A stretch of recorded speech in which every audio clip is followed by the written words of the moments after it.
Videos देखने के लिए सब्सक्राइब करें जनसत्ता.com, बेल आइकन दबाकर पाएं लेटेस्ट नोटिफिकेशंस।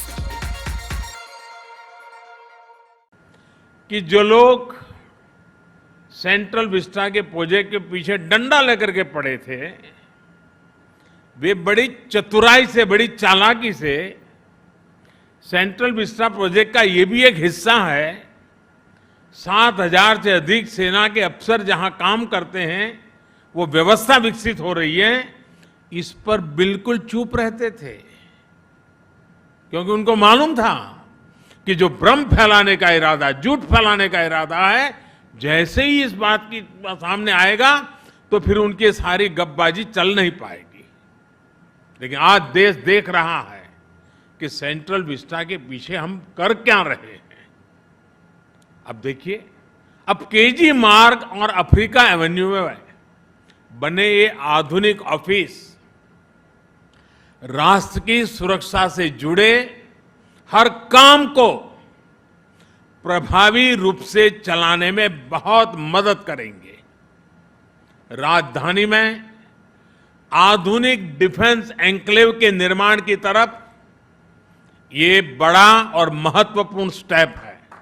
जब हम राजधानी की बात करते हैं तो वो सिर्फ एक शहर नहीं होता है। किसी भी देश की राजधानी उस देश की सोच, उस देश के संकल्प, उस देश का सामर्थ्य और उस देश की संस्कृति के प्रतीक होती है। भारत तो लोकतंत्र की जननी है, इसलिए भारत की राजधानी ऐसी होनी चाहिए जिसके केंद्र में लोक हो, जनता जनार्दन हो।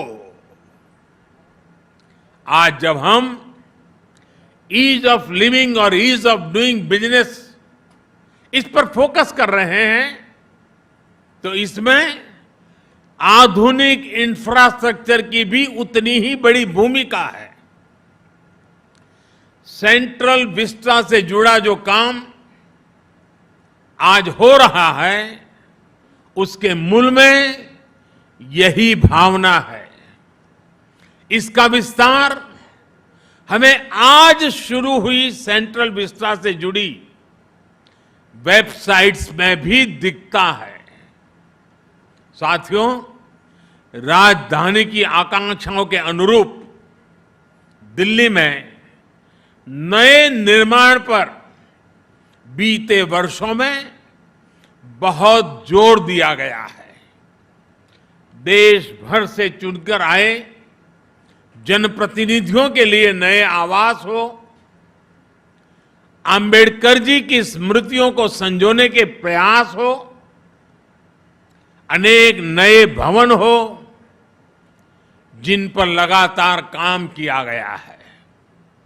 हमारी सेना, हमारे शहीदों, हमारे बलिदानियों के सम्मान और सुविधा से जुड़े राष्ट्रीय स्मारक भी इसमें शामिल है। इतने दशकों बाद सेना, अर्धसैनिक बलों और पुलिस बल के शहीदों के लिए राष्ट्रीय स्मारक आज दिल्ली का गौरव बढ़ा रहा है।